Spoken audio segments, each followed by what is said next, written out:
What's going on YouTube? This is Rybo at the bench, and today I have another head-to-head knife review for you guys.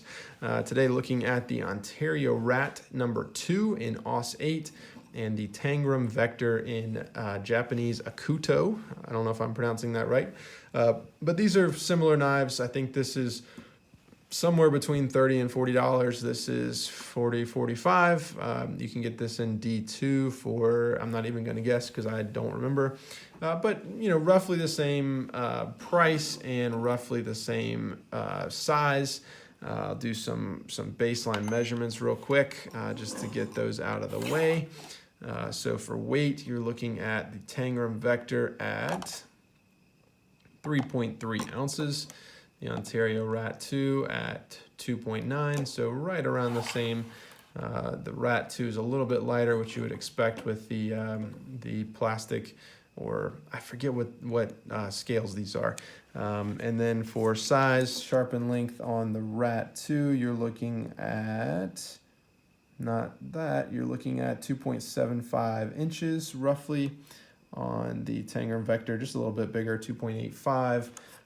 Thickness on both of these, so 0.48 on the Ontario RAT2 and 0.51 on the, it kind of depends on where you measure this, but about ½ an inch on the Tangram Vector. So they're kind of your baseline measurements for these two. Let's do a review of head-to-head rules. So pocket clip scales overall size, considering height, weight, width, how does it carry, yada yada. Ergonomics, action, detent, just how enjoyable is it to open and close, what's the action like, blade, steel, lock system, and the intangibles category, which is the most subjective category on a very subjective review. So let's get down to it. Pocket clip. To be honest with you, neither one of these pocket clips are my favorite. This one I think practically works fairly well because you have kind of these aluminum scales, slides in and out fairly easily, but it has this very weird curve to it, which if you straighten that out makes it carry super weird in the pocket. I don't know, it just doesn't really do it for me.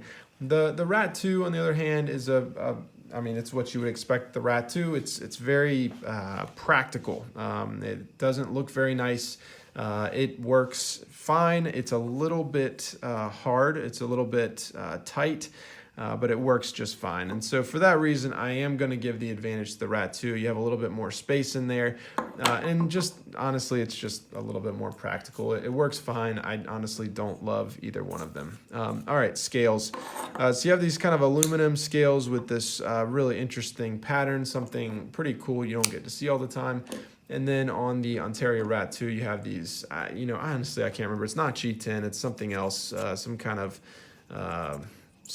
something. I'm sure a commenter will tell me because I can already remember a commenter did correct me when I called these G10, and I honestly just can't even remember what they are right now. So there we are. But you have this kind of textured, plasticky type scales right here, which I've talked about in the past. I wish these were a little bit more, rougher, I guess, a little bit more aggressive, but there you go. In this case, and again, these head-to-heads are completely subjective, but I'm going to give the advantage to the RAT2. As much as I've complained about these scales in the past, they are fairly functional. I do wish they were more aggressive. However, they get the job done just fine. They look just fine. They come in different colors and whatnot. And there is some texture to them. I know it's heresy that I would not give the advantage to these very crazy, wacky designed vector, scales. But for me, practically, these are super slick. This doesn't provide any practical traction or anything like that. I mean, this is just a very slick material. And honestly, you can already see, if I can find it, but you can already see some examples where the blue coating is starting to wear off on the edges. Yeah, you can see it right there. So I haven't had this knife for a long time, but you can already see that blue is going to wear off over time. So over time, these scales are going to hold up a lot better, and I think they're going to be more functional. All right, overall size. All right, so these are fairly similar knives. The RAT2 is a little bit lighter. You can see it's a little bit skinnier as well. Let's do a measurement real quick of that. So you're looking at 1.29 inches compared to 1.04. That's width in the pocket. You are looking at a shorter knife in the pocket with the vector here. Let's see if I can get that.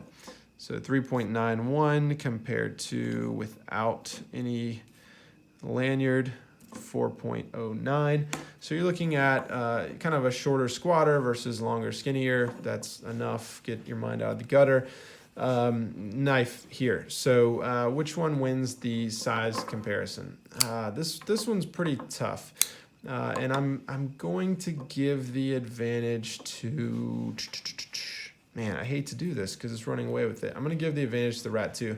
All in all, it just seems a little bit sleeker. It carries, I think, much better. It disappears in the pocket a lot more. You're going to notice this guy, it's a little bit more rounded. It's a little bit heavier. It's a little bit wider in the pocket. Just all in all, you're kind of going to notice it a little bit more. And, you know, besides that, I think both of these knives do a fantastic job of giving you a large knife, a pretty nice cutting area to handle ratio. And so no real issues there, but just subjectively, I think the RAT2 is just it's the one that I would want to carry, and I think makes the best use of the size in the pocket. And like I've said before, the carryability of a knife is very important to me, so I'm going to go there. Ergonomics, all right. Unfortunately, another win for the RAT2. This one I talked about in my review video, but the ergonomics just aren't quite there for me. It carries a little bit too far back. This one I think has a little bit of that same issue where I would prefer to choke up, but on this one I can choke up because it has this area here that is not sharpened length, whereas I don't really have that here because I'm going right into the blade. And also this one I think just feels a little bit better in the hand. It has that jimping right there. It just falls more naturally into place. So ergonomics go to the RAT2 as well. Action detent.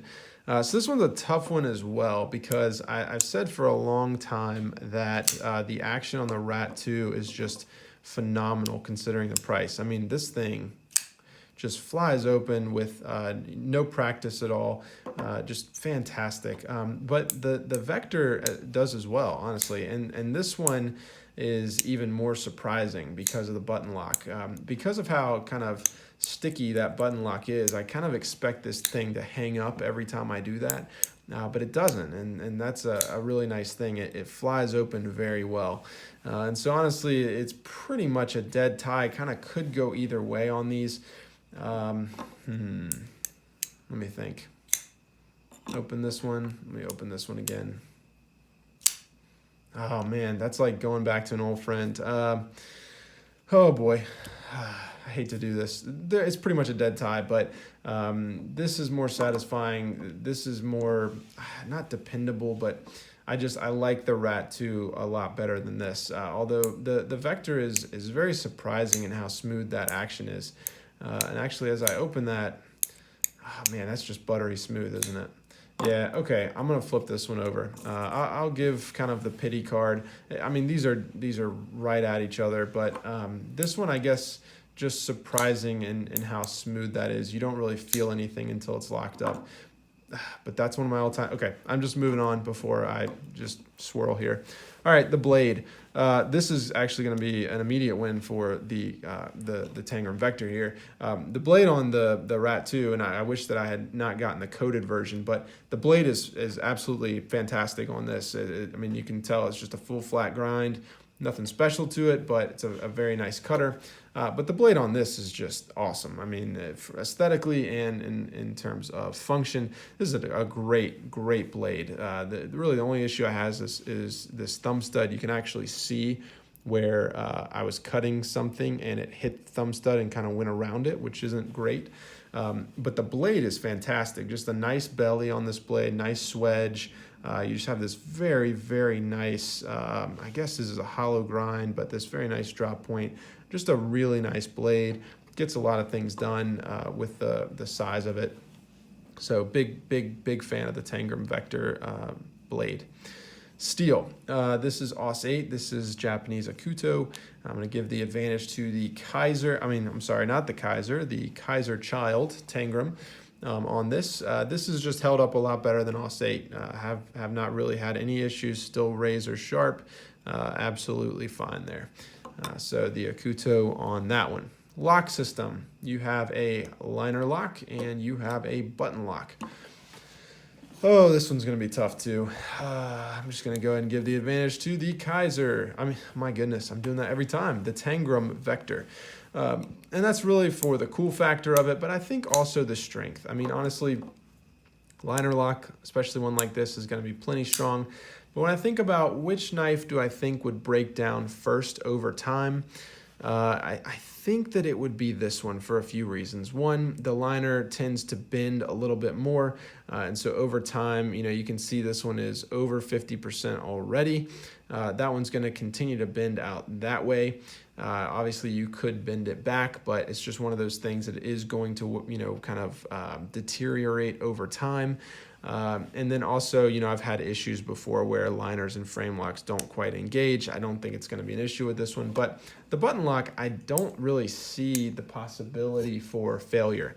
I'm sure that it can, but when I look at this, it's a very simple mechanism. It's just two big pieces of steel engaging with each other, and I just don't really see that deteriorating, so I'm going to give the advantage to the Vector there.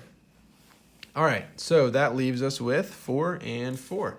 So we're at a dead tie, and the last category is the intangibles category. So intangibles, which knife am I reaching for when I want a knife? Which knife is going to stay in my collection? Which one do I just like the feel of when everything's put together? Which one do I want to carry in the pocket? And this is a very, very easy win for the RAT2. Tangram is not going to stay in the collection. The RAT2 is been in the collection for several years and will be in the collection for many more years. I actually just convinced a non-knife friend of mine to buy one. He carried this for a couple days, really liked it, and he ended up purchasing one.